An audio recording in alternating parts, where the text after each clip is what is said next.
it's a particularly great honor to come and speak here in observance of Constitution Day. Because for me, the Constitution is not just a document. For me, the Constitution is a very, very special thing that enshrines the very freedoms that my family and I came to this country to find. And, you know, it was very kind to read my bio and you know, reflect on some of the things that I've done, you know, none of which are particularly special. Anyone can go get a law degree, anyone can graduate from college, etc. Here's one important thing. If my parents hadn't risked their lives to bring me here, government would have picked my major for me. I got to pick my own major. That's the neat thing. It seems so ordinary. You guys get to pick your majors. Had I lived in the Soviet Union, government would have picked my major. We get the freedom to go to the library and read whichever book we want to read. Just pull it off the shelves, check it out, take it home, keep it for a couple of years, pay a library fine. But again, it's something that we almost take for granted because it's so simple and everybody can do it. But the society from which I came, government would have picked which books you could read, careers you could pursue, where you could work. You know, one of the great forms of freedom in the United States is to graduate from college and say, you know, I've always wanted to live in New York City or Dallas or Los Angeles, or I'm going to stay right here in Roseville, or I'm going to stay, you know, here in Rockland, or I'm going to go live in Auburn or Tahoe. You get to graduate, find a job, and off you go. And I took advantage of that. But guess what? If my parents hadn't risked their lives to bring me to the United States, government would have chosen where I would have gone off to work. The reason my mom met my dad was because government chose that they would both work in Moscow. And ultimately, that's the great distinction between a society based on freedom and a society based on something other than freedom, a society based on government control. And if you needed further proof of just how important the Constitution is, let's conduct a simple experiment. Who here approves of the job that President Obama is doing? Be honest. Oh, come on, don't be shy. Come on. Geez, tough crowd. All right, all right. Who here disapproves of the job President Obama is doing? Okay, so a bunch of you raised your hands. Now, anybody here afraid to raise your hand? Well, that's the beauty of America. See, in the society from which I came, that answer would have subjected you to a long and painful stay in prison. As strange as it may sound, and I'm not just talking about any prison, by the way. There wouldn't have been a TV in your cell or a gym or a library. And it wouldn't have been 70 degrees outside either, because you'd be in Siberia. But again, that's very, very important. We take these freedoms for granted. Whoever the president is, you know, whichever party he belongs to, we reserve the right to raise our hand and say, you know, Mr. President, I disagree. I want a different type of leadership. I want a different type of government. And it all comes down to the principles, again, that are enshrined in the founding documents of America. So let me tell you a story about how I really learned just how stark that contrast is. We came here in October of '94, just after the Soviet Union had fallen apart. My dad was a physicist, and it was very difficult for scientists to leave. You know, the regime was paranoid that with them they would smuggle out secrets, and so they would keep them within the Soviet Union, confined to their workplaces and persecuted in every imaginable way, and would do everything in their power to keep those folks from leaving. So that was our fate. Folks like that were called refuseniks. But finally, the government fell apart to the point where he stopped caring who was coming and who was going. And we went to say goodbye to my uncle in St. Petersburg. We didn't know if we would ever see him again. And we came back to the little apartment we occupied in Moscow. And you have to understand, you know, it was me, my mom, my dad, my brother, and my elderly grandmother. We occupied one little apartment with 2 bedrooms. And by then, you know, there wasn't much furniture left. We had a lot of boxes. We had some bags. Everything was packed up and ready to go. We brought all sorts of strange things with us, pillows and blankets and bedding, because somebody told us there's a shortage of bed sheets in America. You know, rumors in Russia, right? But then again, you know, if you're used to shortages, yeah, of course, why not shortages in America? But here's the thing. As we were in St. Petersburg, the Russian police came and ransacked our apartment. I don't know why. I don't know if they were looking for evidence that we were smuggling secrets out. I don't know if it was to intimidate us. Probably both. Probably a little of everything. And it was a sight, that none of you, I don't think, are accustomed to seeing. I mean, just imagine for a second coming to your home to find it ransacked. It's terrible. It's terrible to find your very, very private surroundings violated. Now imagine government doing it to you. It's one thing to have criminals do it. At least you can blame the worst elements of society and go call the police and hope the police will find somebody. Imagine government doing that to you. And that's a whole different matter. Because there's nobody that you could complain to about it. Government did it to you. Government violated your private space. And so my brother was really upset. He was 6 years old at the time. Really upset. My parents were pretty stoic. They've been through worse. They've been through threats. They've been followed. They've been persecuted in every way. They knew that we were leaving. So, what's the worst that they can do? They're going to turn our apartment upside down. Fine, do your worst. But my brother was just petrified. So I will never forget. And remember, I'm looking at this through the eyes of a 13-year-old who's about to go to this completely new country, having never experienced it before, having never seen it before. And remember, my parents had never been to America until that time, until we had left. They sought freedom solely on faith. And that's something very important to understand. They had never known freedom before in their lives. Despite the terrible nature of living in the Soviet Union, they still left behind that little apartment. They left behind, their brothers and sisters, and the warmth of family, and friends, and jobs, however miserable they were, and the way of life that they knew. And they embraced freedom. But when they embraced freedom, they embraced the complete unknown. They embraced a society where they had no house, no apartment, no friends, no family, no jobs, no leads, just a belief in freedom. Louder, all right. I'm not yelling at you folks in the front couple of rows, I promise. But anyway, as my brother is looking at my mom absolutely petrified, she turns towards him, and with the confidence in her voice that I will never forget, she said these words. She said, "Eugene, don't be upset." Said, "Just don't be upset, son. In just a couple of days, we go to America. And this will never happen there." And that's belief in freedom. That was sincere faith. But that was also knowledge of the difference between freedom and despotism. And ultimately, here's the point. We look at the Declaration of Independence, which ultimately put together the framework for our society, which inspired a group of patriots to take on and fight the most powerful empire in the history of the world, the most powerful navy in the history of the world. Virtually undefeated. One of the most powerful armies in the history of the world. Again, virtually undefeated. And they took them on. Again, solely with the belief in freedom. And what does that document that possessed them to do it revolve around? It revolved around a very simple principle. We hold these truths to be self-evident, that all men are created equal, that they're endowed by their Creator with certain inalienable rights, and that among these are life, liberty, and the pursuit of happiness. And you folks all know those sentences. They're immortal. The nation is built on them. Anybody know what sentence follows? No?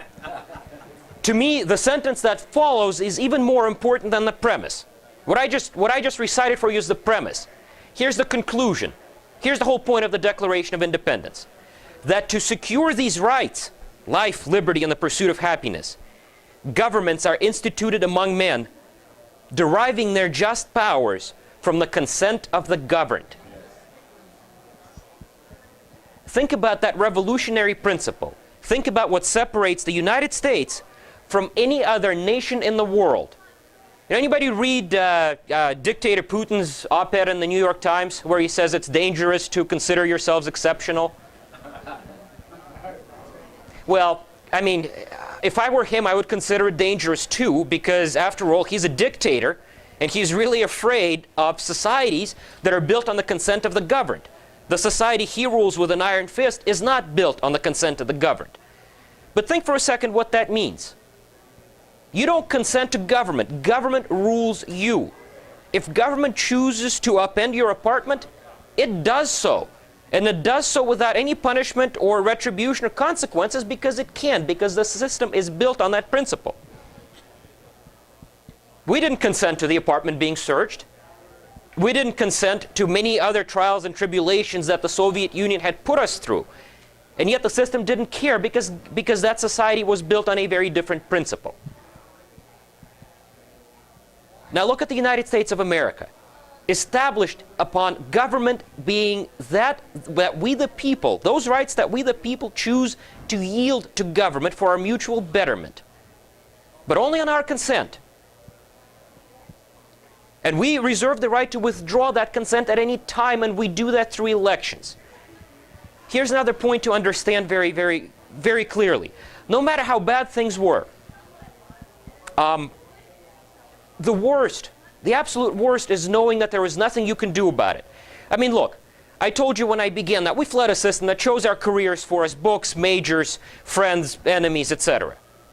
You know, long lines for flour and bread and sugar. Mystery meat that was subject to rationing cards.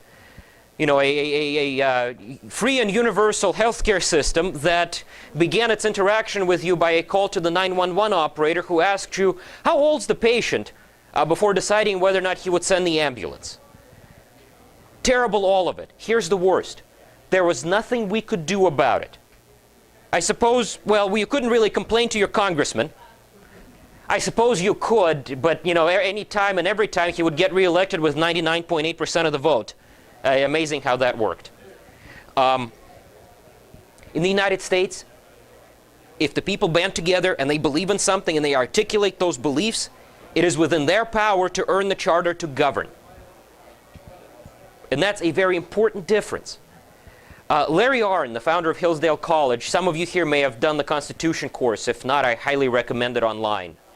He goes into great detail about this whole notion of consent of the governed. He says, look, you know, living in a society like ours is not very satisfactory because, let's face it, we have elections at the most every 2 years. For 2 years, we're stuck with the government that we elect. And there's nothing we can do about them. He says, and that's false. There's a lot that we can do about them. We're their employers. We hire them. We send them to do our bidding for 2 years. But in those 2 years, we abdicate every responsibility as a free citizen if we do nothing. So we don't. We actually do a lot. We complain. We talk. We get together in meetings like this. We agitate. And ultimately, if we want to change folks after those 2 years, in those 2 years, we acquire the charter to govern from the American people. And that's the most reflective notion of that consent of the governed that I could possibly summon. But here's how that translates to Constitution Day. Believe it or not, the Declaration and the Constitution are linked very closely together. You know, some will tell you they're two very different documents. One was, you know, to declare independence from Great Britain. One was to figure out how do we govern these, you know, colonies that proved to be ungovernable through the Articles of Confederation. But think about it. If we set the principles for what freedom is supposed to be like, well, what is the Constitution but a framework then for how to build a government on those principles? How do you build a government based on that consent of the governed, where government only exists to preserve those rights to life, liberty, and the pursuit of happiness? So the Declaration sets those broad goals. The Constitution then goes very specific and prescribes exactly the system of government that is ultimately humanity's best answer to how to protect that system. And the important thing to realize is this. As academic as this conversation may sound, its consequences are very real. Freedom produces prosperity. Freedom ultimately allows us to pursue happiness. Once freedom is abdicated, once freedom is jettisoned, once the principles of the Constitution are sneered at and cast away, misery follows. And I know because I've lived it. So when you hear folks like Nancy Pelosi sneer at the question of, well, is Obamacare constitutional? Remember what she said? She said, are you joking? There's something very important that follows. It is not an academic conversation. The consequences are very, very real. Here's the biggest difference that I learned. I remember two things very clearly, having just come to America. I remember starting high school at the age of 13, which was an interesting experience to say the least, not knowing much English. I'll never forget my first day when somebody asked me if I was a freshman. I didn't know enough English to answer it properly, so predictably I said, no, I'm Birman.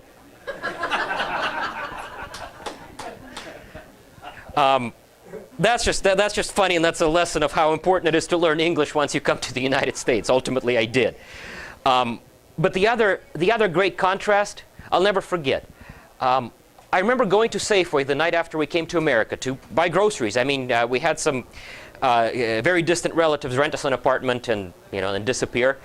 We needed food. So we came to Safeway. And remember, up until that point in my life, I was familiar with, well, let's see, very long lines. Usually very long lines in -30, grumpy cashiers, mystery meat being handed out only by rationing cards, and if you didn't have your rationing cards, you weren't going to have any mystery meat.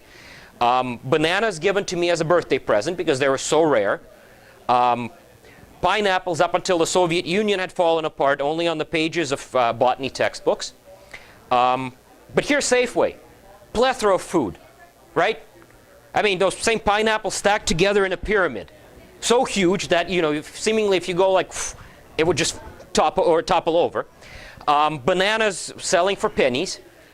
So much meat to choose from that, you spend longer deciding what to buy than you did in the Soviet Union waiting in line for it. Bread and then milk and all the other staples that, we take for granted because they're there in every store.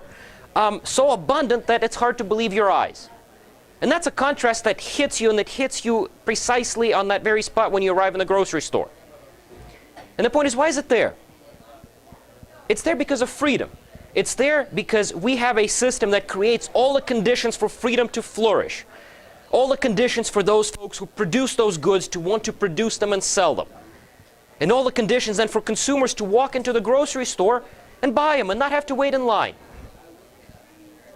And again, as easy as it is to take for granted, most of the world doesn't know that. And most of the world doesn't know that precisely because every single one of those societies is built on a very, very different premise. Here's the difference. The founders love to talk about nature, nature's God. And you, I'm sure, have read it in everything from Locke to Thomas Jefferson. But there's something very important to understand. Whatever your religion, there's an important point. If rights come from nature and nature's God, and governments exist to secure those rights, government cannot take them away. Government never gave you those rights in the first place. Correct? Imagine now a different society. Imagine now the Soviet Union, where there was no nature, nature's God, where that premise was sneered at. It didn't exist. That country didn't recognize that notion. Rights came from government. And if government was benevolent, government would extend a right to you. If you wanted to live in Moscow, government may, at its benevolence, extend a right to you to live in Moscow. Or to purchase bread without waiting in line. Or to get health care from a Western-trained doctor because you were a member of the Communist Party. Government gave you that right because of its benevolence. Government benevolence is fleeting. The benevolence that government shows, government can just as easily withdraw. And that's what we learned also. Because any right that government gives you, government can also take back. And ultimately that's where misery comes from. Because for every high-ranking official who was granted the right to go and buy all this food that we found at Safeway, thousands, tens of thousands, hundreds of thousands were deprived of that basic right to purchase a staple from somebody else. And forget purchasing staples. Hundreds of thousands, millions were deprived of their right to live simply because the ideas they espoused, simply because their ability to articulate those ideas was a danger to the government. And ultimately, no right is safe once you accept the principle that government doles them out. If government doles out the right to medical care or to food or drink, government also doles out the right for you to live. And ultimately, that's the greatest tragedy of the Soviet Union. My parents and my family was lucky we survived. Tens of millions weren't so lucky. And here's the point. it's easy to grow up in the United States and take freedom for granted. After all, it's everywhere. It's all around us. It's threatened. It's gravely threatened by the policies of some around us. But nonetheless, it's still all around us. We can still go to the Safeway and buy a gallon of milk and not worry about whether or not you will find that milk when you drive there. But it's fleeting. And if we lose it, we will never get it back again. And that's something that is very important to understand and apply to every single instance where you have an ability to influence public policy. Because the generation that loses freedom, anywhere in history that it's been tried, has never gone to know it again. And I'll tell you a story that ultimately inspired me to go into politics and ultimately inspired me to try to preserve the same freedoms we found here in America for my own children and grandchildren. My grandmother was one of those people who never really knew freedom. She was born in Tsarist Russia, not much freedom there. But at least her parents owned a house. It's a little bit of a freedom. At least you have a place to call your own. One day a group of communist thugs arrived and kicked her out of that house. She was 6 years old when the Russian Revolution occurred, when the Tsarist regime was ended and the communists took over. So at some point thereafter, a group arrived and said, "Get out of this house. This house is now going to be the regional headquarters for the Communist Party, and you're no longer welcome." So that's one of her earliest memories as a girl. She lost her house. And after that, she lived her entire life, up until she was 83 years old, under nothing but utter despotism. So what did it breed in her? Well, a couple of things. A passionate resolve to someday live in freedom, or at least to assure that her children and grandchildren live in freedom. Because she remembered whatever little of it that she could.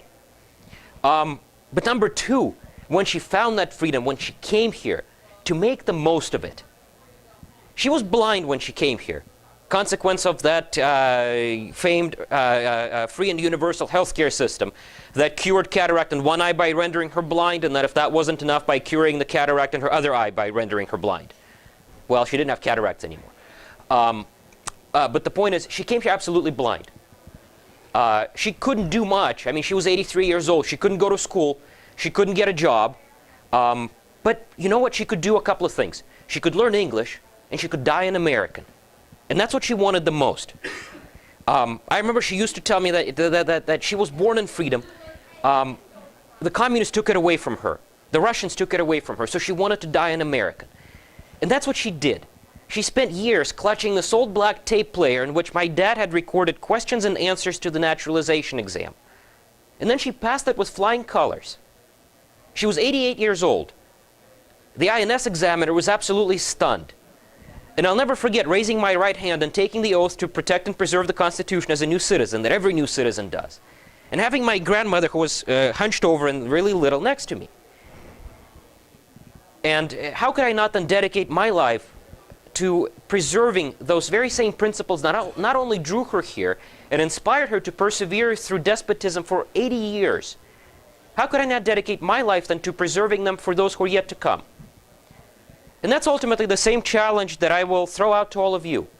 How can all of you not dedicate your lives to ensuring that same freedom that you now know, that may be so easy to take for granted because it exists everywhere around us?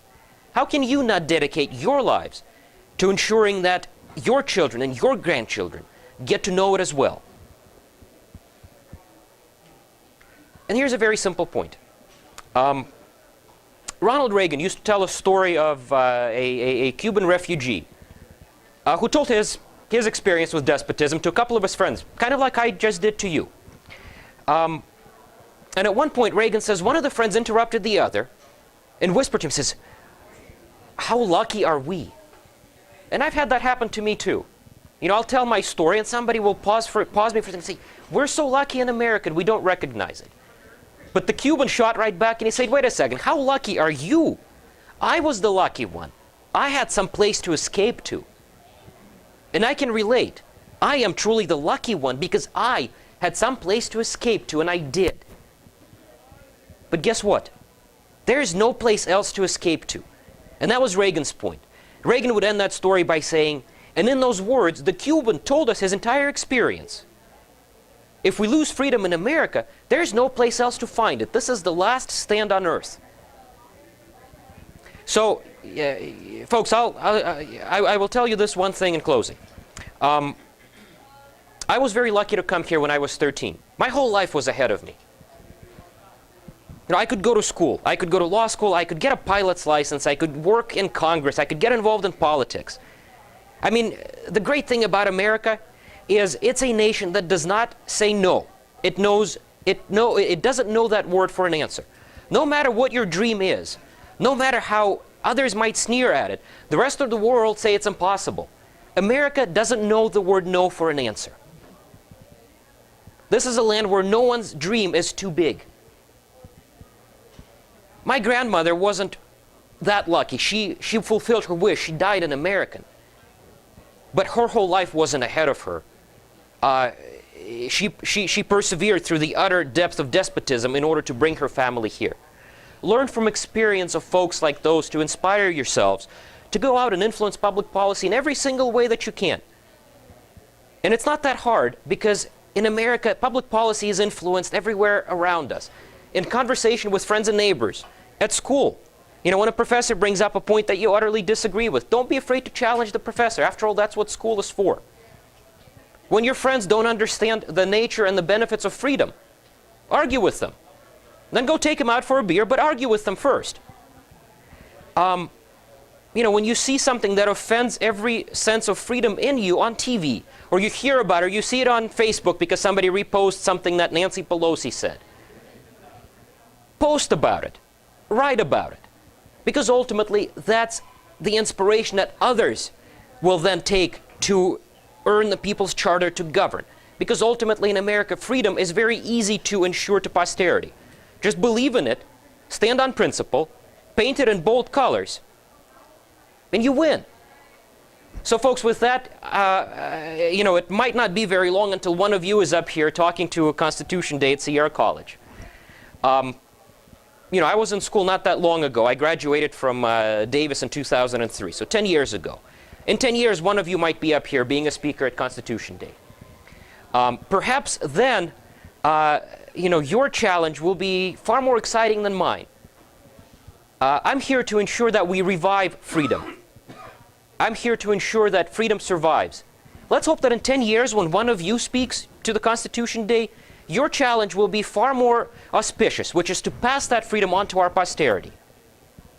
And I hope to be here in the audience to witness that. So thank you all very much for your time.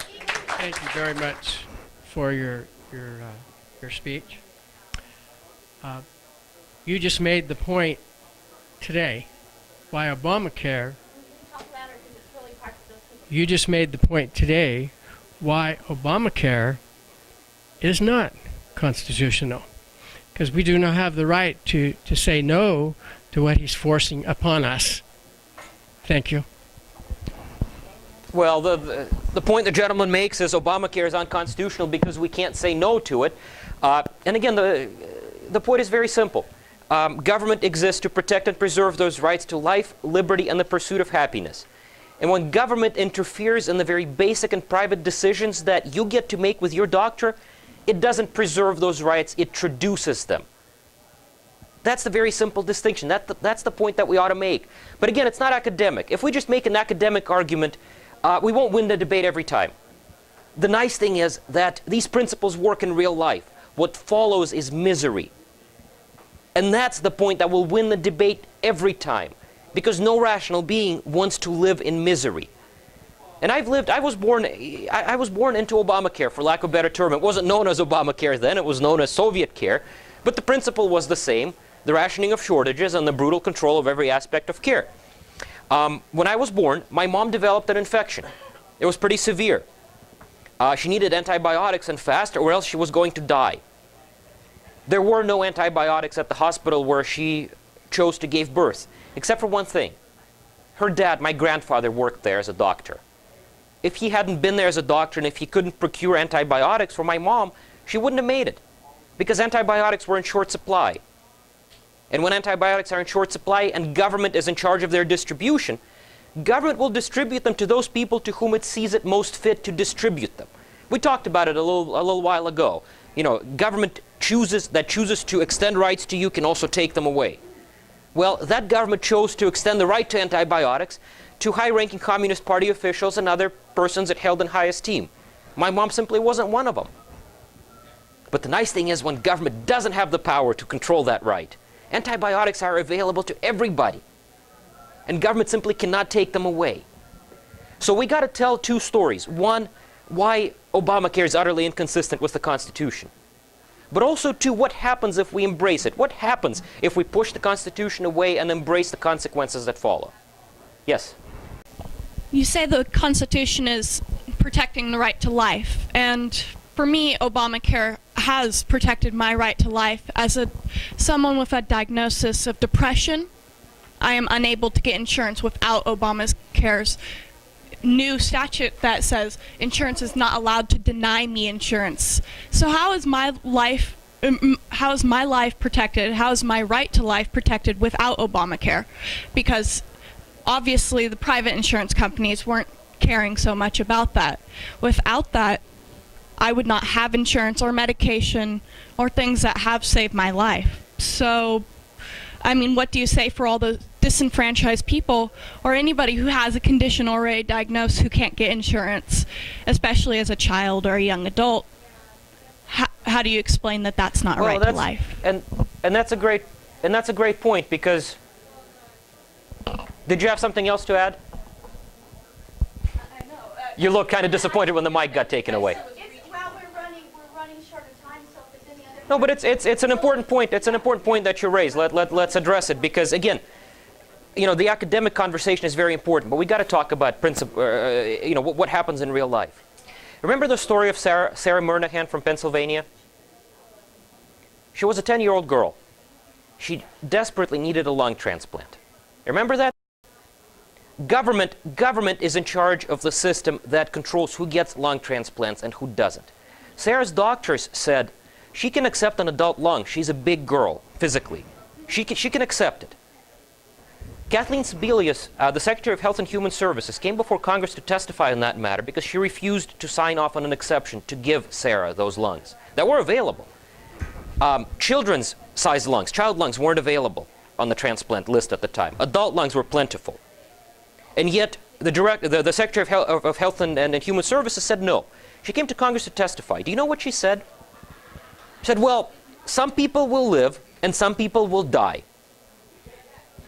Are you sure you want that government controlling every aspect of your health care? Some people live and some people die. If your insurance company tells you that, well, what do? You say, pardon the language, go to hell. I'm going to a different insurance company. Except for you can't tell government to go to hell. I can't tell any insurance company to go to hell because no one will accept someone with depression. Why is that? And why is that? Tell me. Oh, because depression has costs associated with it. Okay. Antidepressants and hospital stays. And so beforehand, I had no insurance. But understand one very important thing. Most of the reasons that the insurance market has become so stultified and so uncompetitive is government and laws that preclude competition. Let me give you an example. Pre-existing conditions are a very important point. And I remember at one point when I spoke to a man who's a friend with Congressman McClintock. And he said, I've got a pre-existing condition. My pre-existing condition is bursitis. I can't get health care. I said, what do? I can't get health care. And Tom said, well, he says, are you concerned about bursitis? He says, well, yes, but I'm really concerned about, you know, being run over by a bus or suffering a heart attack in the prime of my life. I can't get a health insurance policy. Tom said, why don't you get one that's written to cover all those illnesses, but not bursitis? The guy says, I tried. I called insurance companies one after the other. I said, will you insure me against everything but bursitis? And the answer was, well, we would love to. We would love nothing else than to do that. But we can't because it's against the law. Now tell me if that's a smart law or a dumb law. That's a dumb law. So the prescription I would give you is this. It's twofold. It's get government out of the business of telling your doctor and you what kind of treatment you should and should not get. Get government out of the way of being able to get a health insurance policy that, one, will cover everything else but depression. I mean, look, it's a tough world out there, and you... The reason they won't do that, and a very good reason, is because a lot of these illnesses affect everything else, including depression. People And so But you're not. But here's the thing. That's correct, and that will be reflected in the premium that ultimately, there are support systems within both the state and the nation to help you with. But you can't get a health insurance policy now at all with a pre-existing condition. So again, my solution is twofold. Get a policy that will cover everything but the pre-existing condition, and use a high-risk pool to cover the pre-existing condition. That's freedom. they cost about, we have a second. Okay, I can contribute to this conversation. Can anybody hear me? Yeah. Okay, I have autism, and I don't get any help from having autism. And I know it's not fair, but I realize that everything is not fair, and maybe free enterprise system isn't maybe the best system possible in the world, but it's the best system we could possibly have. And again, I realize I have a difficult life because I have autism, but then I try not to go to the government about it because it would make the conditions worse. I'll tell you one other thing. Be aware of words. You got to look at deeds and not words. I lived in a place where healthcare was guaranteed to everybody. Everything was covered. Depression was covered. Heart attack was covered. Those were words. Indeed, there was very little covered. You would be lucky to find a hospital with bedding that you didn't have to bring there, or medications, because government control every single time it's tried has created shortages. So are you okay with a piece of paper that says your condition is going to be covered? Well, since Obamacare has come into place, I think I'm eligible for Medi-Cal, and actually I have received great care through it in everything. Right. But what happens when Medi-Cal runs out of money? What happens? I mean, here's the point. Medicare, by the admission of its own actuary, will run out of money in a matter of years. So again, I come back to you with the same question. Are you okay with a piece of paper that tells you that depression is covered? And what are you going to do when Medi-Cal runs out of money and there are no insurance companies to cover you? Then I wasn't any worse off than I was before without insurance. Oh, but you're going to be a lot worse off, because the healthcare system that you now have will collapse around you. If you don't have the money to get coverage, Medi-Cal is there to help, right? If you collapse Medi-Cal, if you collapse Medicare, those systems will simply no longer be around you. Then what are you going to do? You'll have a piece of paper that says Obamacare entitled to free medical care, free and universal. It's not going to help you. That's the problem. I've lived it. I've lived in a society that guaranteed it, Like and I it said, fell apart. It's the same thing as having no insurance then. It's not any worse than I was before. Well, but again, Afford insurance, then it really doesn't. but again, that's not true. You can be on Medi-Cal. You can be on Medicare if you're a senior citizen.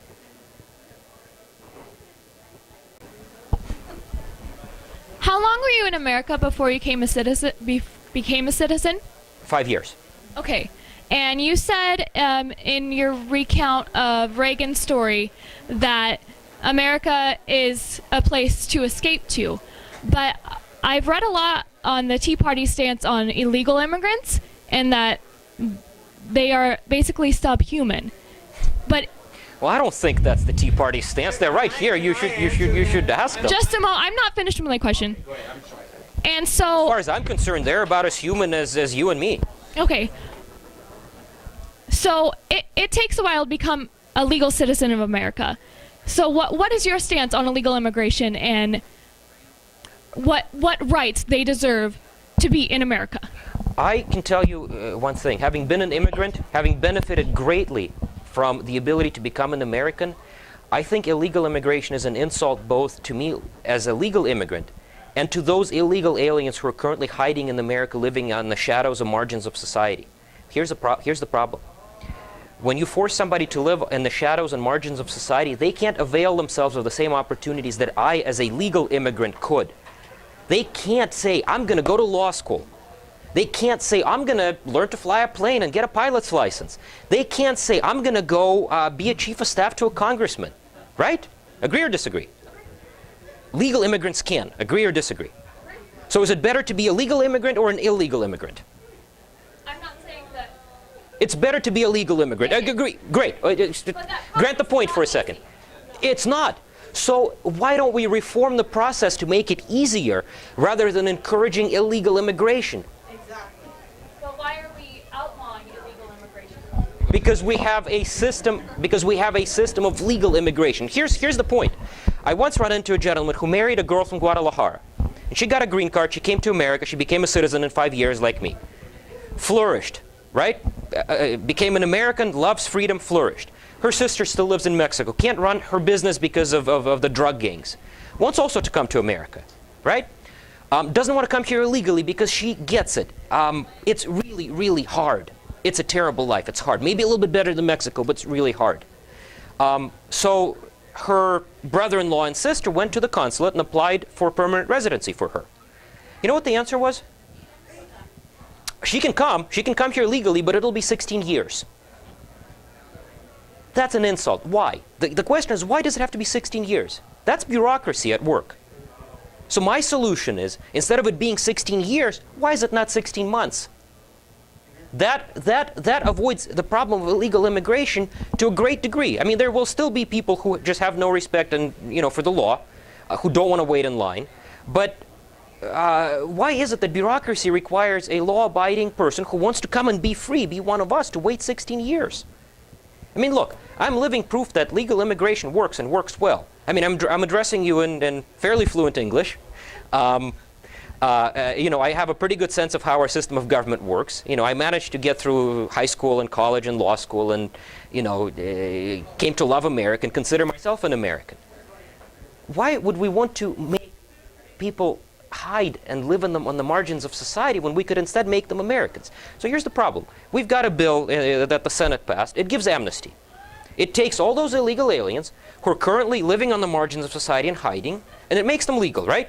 So let's assume, the process takes a while. Let's assume for a second the process is instantaneous, like it was in '86. What happens the day after? How many illegal immigrants are there in the country? Zero. No. If the bill is signed into law, the next day it's zero, right? They're all legal. How about 5 years from then? 10 years from then, if we don't fix the immigration system? We're back to square one. We'll have another 10 million illegal aliens in the nation. And I urge you to consider it from, look at me, a legal immigrant, and look at somebody who's been here for 10 years as an illegal immigrant. I assure you they haven't gone to law school. I assure you that they don't have a good paying job. I assure you it's very difficult for them to consider themselves an American. So why don't we instead promote legal immigration? Make it as easy as possible for somebody who wants to be an American to come here, rather than simply say, hey, you know what, we'll give you all amnesty, we'll invite the next wave to come, instead of being Americans and repeating my success, spend 10 or 12 years living in utter misery and poverty, and maybe, just maybe, we'll legalize you again. Which one do you prefer? Okay,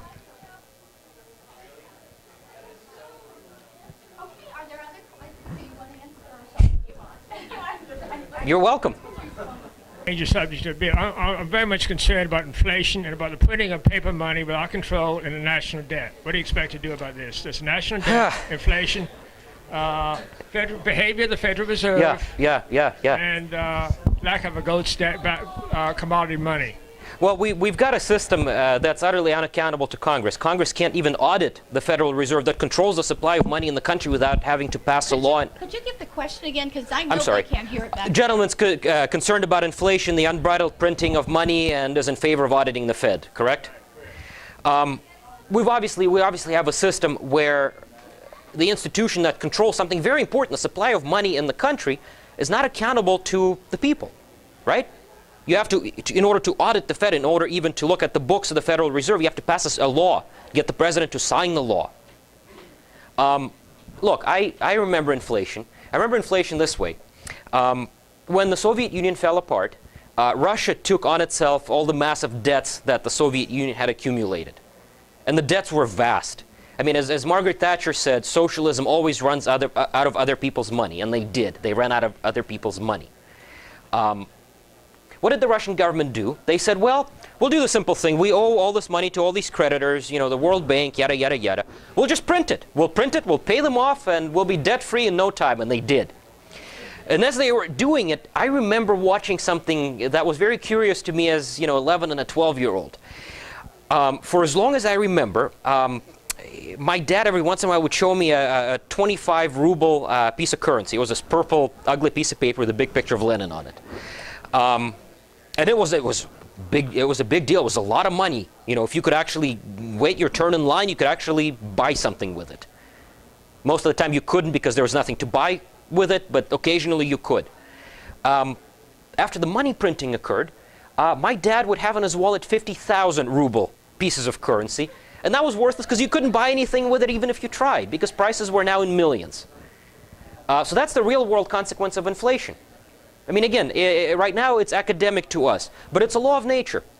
When something is plentiful, it is cheap. When something is scarce, it is expensive. When money is plentiful, it becomes cheap. We've made it very plentiful. And the worst thing is, there is no way for the people to pull the stop lever. And again, you know, we talked about the Constitution. We talked about consent of the governed. In the present system, there is very little way for people to exercise their consent over money supply in America. Maybe that's something that we ought to change. I think auditing the Fed is a good first step. So. Wait. Sure. I mean, you know, I got started with the Soviet Union. You can look at Germany and Zimbabwe if you want to take it further a couple of steps. Bernie Sanders audited the Fed, and he found that between 2008 and now, during the whole handout situation, the Federal Reserve gave out $16 trillion. You hit on something that's important to point out, I think, because, you know, so often when you start talking about politics, it very quickly turns partisan. You know, there are Republicans in the room, there are Democrats in the room, there are Libertarians in the room, and we all immediately run to our corners, build a big wall, and start throwing stuff. Bernie Sanders a Republican? Yeah, he describes himself as a socialist, right?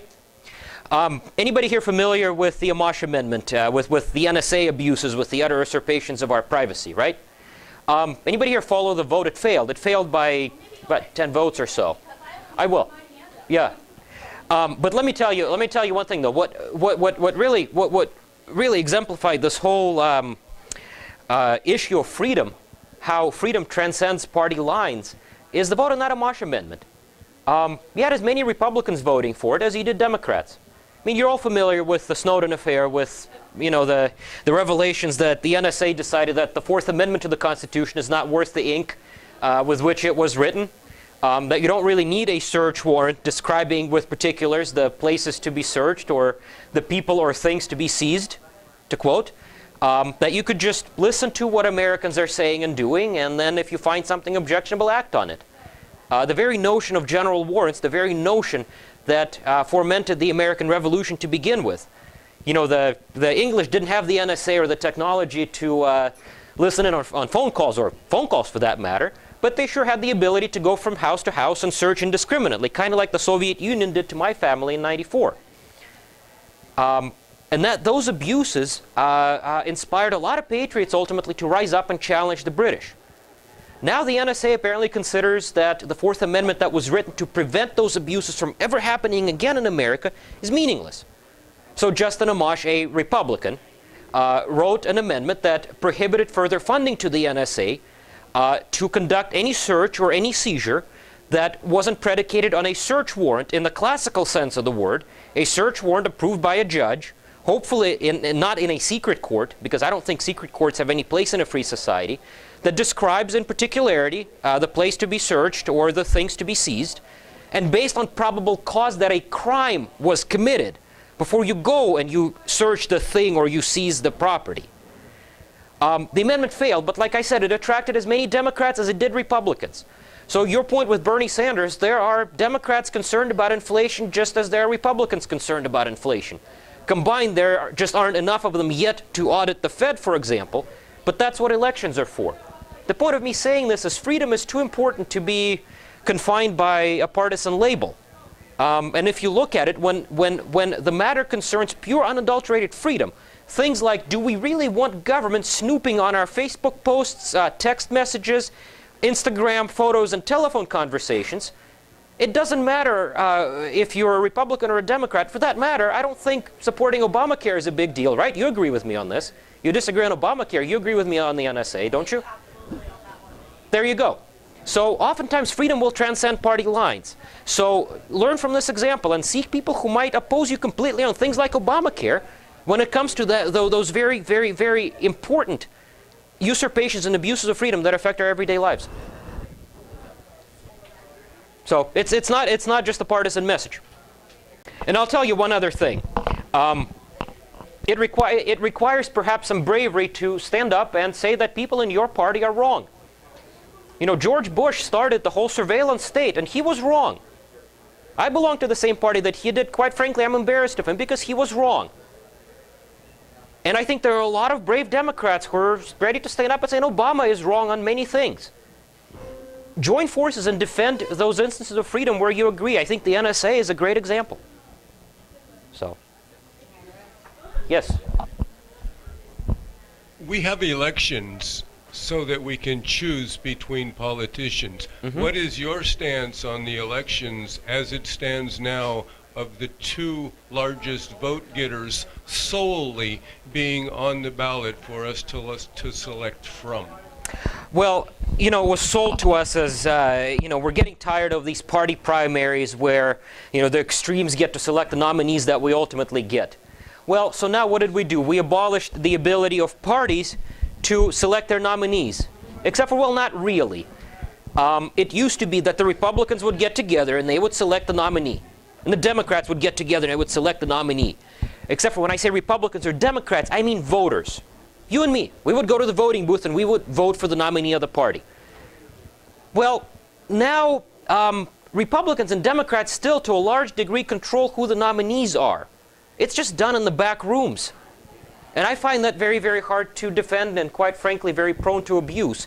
I think that abuse will show in the next few years and the system won't endure much longer. So I oppose it. Yes? Igor, are you running for Congress? Have you announced that you're running? In which district are you running in? We can't. That's just a question. I did. This is not really a political rally or a political event, but I did. I'm running in the 7th Congressional District. I announced, now 10 days ago, and I still find it very difficult to believe in the utter beauty of America, where an immigrant can rise to contest for a very important office of U.S. representative. Let's see. Anybody who hasn't asked before? Yes. Oh, sorry. Well, if everybody's asked before, I guess we can start again. We can go for a second round. This is a pretty simple question, kind of Sure. related to him. Where is our freedom in our elections if kind of all the candidates suck? I mean, I know that's a really simple way to put it, but Well, none all of right. them represent the interests of a lot of people, really. They Well- feel it's big business and everything else. Right. Okay. So let's accept that premise for a second, that all the candidates suck. What are you going to... What? No, that's fine. I talk the same way. What are you going to do about it? Let me ask you this. Who is the sovereign in Russia? Okay. Who's the sovereign in Saudi Arabia? The king. Well, in Syria, Assad. Who's the sovereign in America? Oh, no. Maybe he thinks that. No. You. Me. And the rest of us. Those first 3 words of the Constitution. We the people. So when you don't like something that transpires in America, if the sovereign won't do anything about it, then there's really no solution. Do something about it. Recruit somebody to run. Inspire somebody to tell their story and run. But other than that, you know, let me tell you something. Again, this is not a political rally, and I'm not here to solicit votes. How do you run? Without money? Let me... Okay, all right. Let me answer the question. It's a great question. I'm not a millionaire. I'm not a wealthy person. I'm running for Congress. I don't have a single cent to put into my campaign. I'm not rich. You know what I'm doing? I'm telling my story to others, and I'm inspiring them to help me. And if my story is good, and if they support what I believe in, they will give me money. It might be only $10 or $20. And if they don't support my story, if they don't like what I'm saying, guess what? They're free not to give me money. And ultimately, if I persuade a lot of people, if they agree with my message, I will raise a lot of money to go and deliver that message, right? And if my message is not reflective, if let's say I wanted to run on the Nazi platform, I don't. You look concerned for a second. I simply will not get the resources to pull together enough to get that message out. Because I'm running on a platform of freedom. I'm absolutely convinced that if I put enough time into it, I will raise enough resources to get my message out. How can you compete, though, with some of the trillions that are, or billions that are put in Easy. by business? Easy. Believe in what you say. The people who are paying attention can tell a fake apart from the real deal most of the time. Let me give you an example. I worked on Tom McClintock's campaign in 08. Were you around in 08? Okay. Well, no, around here. Like in this area. Yes.